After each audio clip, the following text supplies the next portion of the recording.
Chapter 15. A Drowned Dungeon.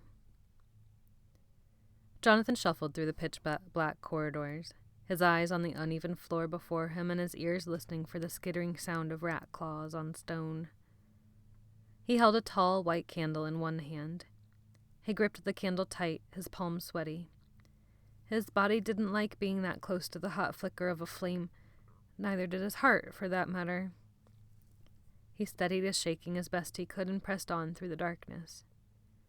He ducked under the now familiar rope gate and descended the stairs, pausing for only a second to listen at the narrow passage that dropped down to the hatch. Then he climbed the other staircase and retraced his steps to the closed door of the library. Again, light showed from beneath it, and again, low humming sounded behind it. He took a breath and then knocked on the door. The humming stopped and the door creaked open. "Ah," the librarian said with a raise of his bushy eyebrows. "It's you. Again. Come in." Jonathan entered the lighted warmth of the library and let the door close behind him. "Back for another book?" No, just to look, I guess." "Are you reading? Robinson Crusoe?" "Yeah, a bunch of us are. It's pretty good." "Yes, it is." The librarian turned and walked back among the shelves. Jonathan followed, the candle still in his hand. He stepped quickly away when he saw the giant rat 99 atop a shelf at his shoulder, sniffing and stretching toward him with his nose. The librarian saw and smiled.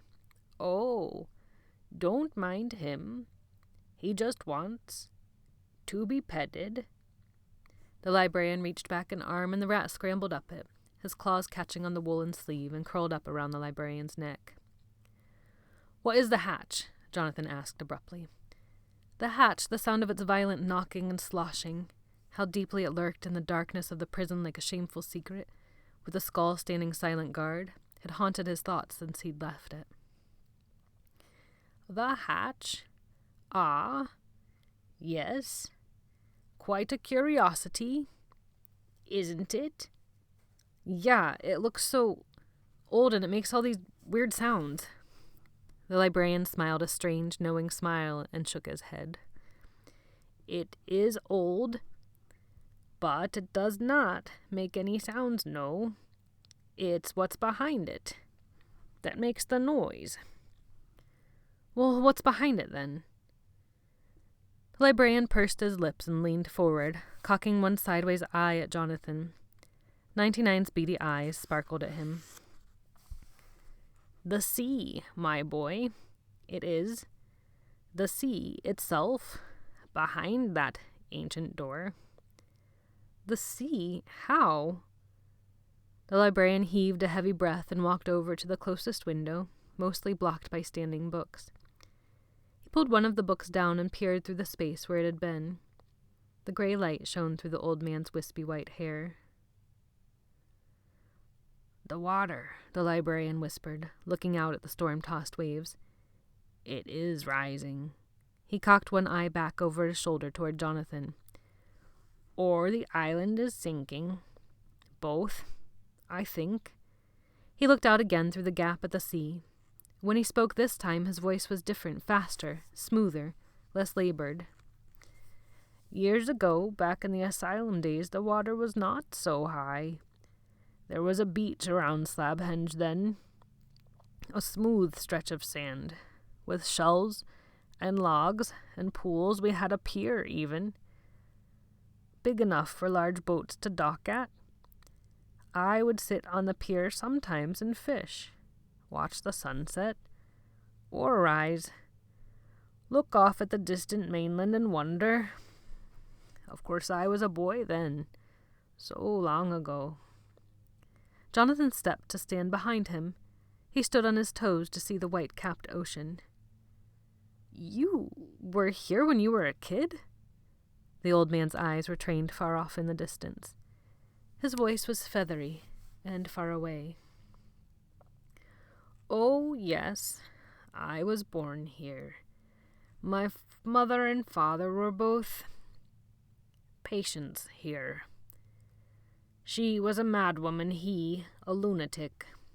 The asylum was my home, my school, my playground.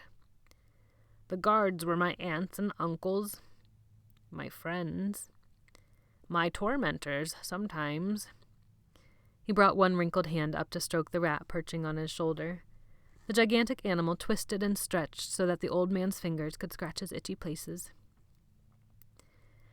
They offered to send me away to the high school on the mainland when I was old enough.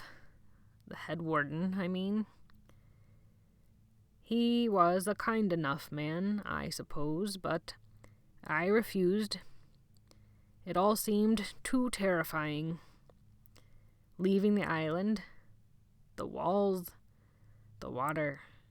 So I stayed. The librarian sighed.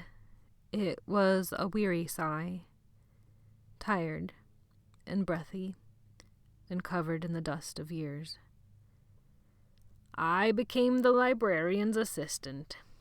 I did my learning from these books, and my traveling, my living, really, right here in these pages. When the old man died, the warden let me take his place.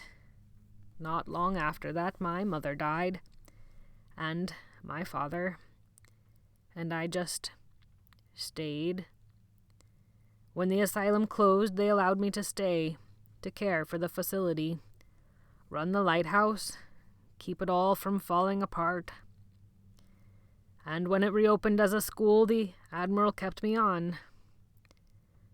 So you've never left the island? You've always been here? The librarian was still turned away toward the sea, but Jonathan could tell from the old man's voice when he answered that he was smiling. Oh, yes, always. I have never once left this island, this beautiful, crumbling island. Not once. And I never will. Never. Jonathan took a breath and a step back. The rat turned on the librarian's shoulders and narrowed his eyes at Jonathan, his pointy front teeth showing. And the hatch? Yes, the beach, foot by foot, year by year, went away, swallowed. Then in a storm the pier was washed away. Behind the hatch is a staircase that leads down to the very bottom floor, the cellar, if you will.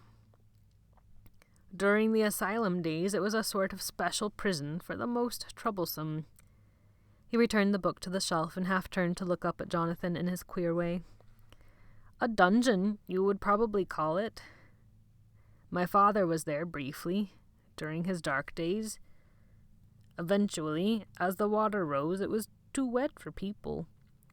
There was standing water at high tide. It was a storeroom then, high shelves. Then the water got too high even for that. It filled the room, began to climb the stairs. During one bad storm, maybe 20 years ago, there was a surge and it came all the way up into the main floor. So many rats died that night. He scratched his yellow fingernails through 99's fur and nuzzled the rat's neck with his face. So they installed the hatch. That's an iron door, solid through, 9 inches thick, bolted into the stone with foot-long bolts, sealed with cement and mortar and soldered steel. Strong enough, they say, to hold the sea back. And those sounds you hear, that is the sea, crashing and surging beneath us, sucking at forgotten windows, opening and closing submerged doors, tossing old furniture around, rattling old chains, chewing at the foundations and always, always knocking at the door.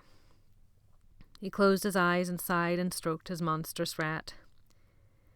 The sea is in the dungeon, seething beneath us.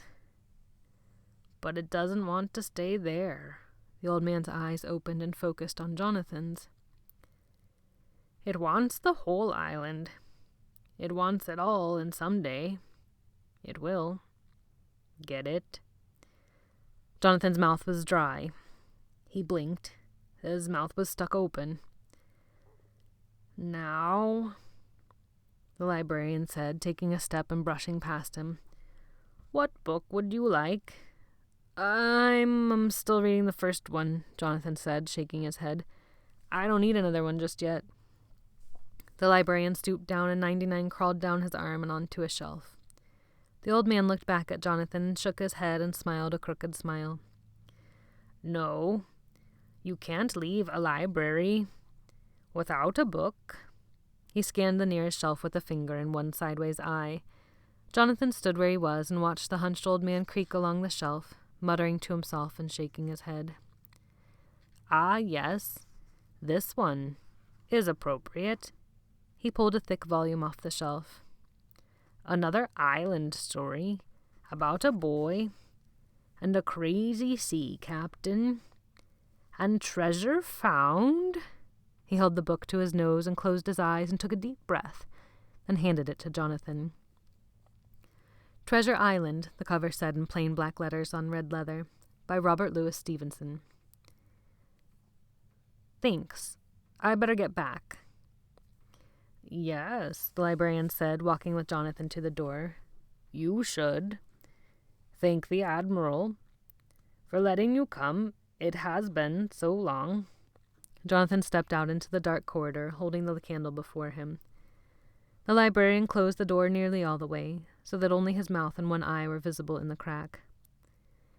"And say hello to the ocean for me when you go past the hatch." The door closed, leaving Jonathan with his feeble flame and the sound of rats, and, in the darkness ahead of me, a rattling door to a watery dungeon.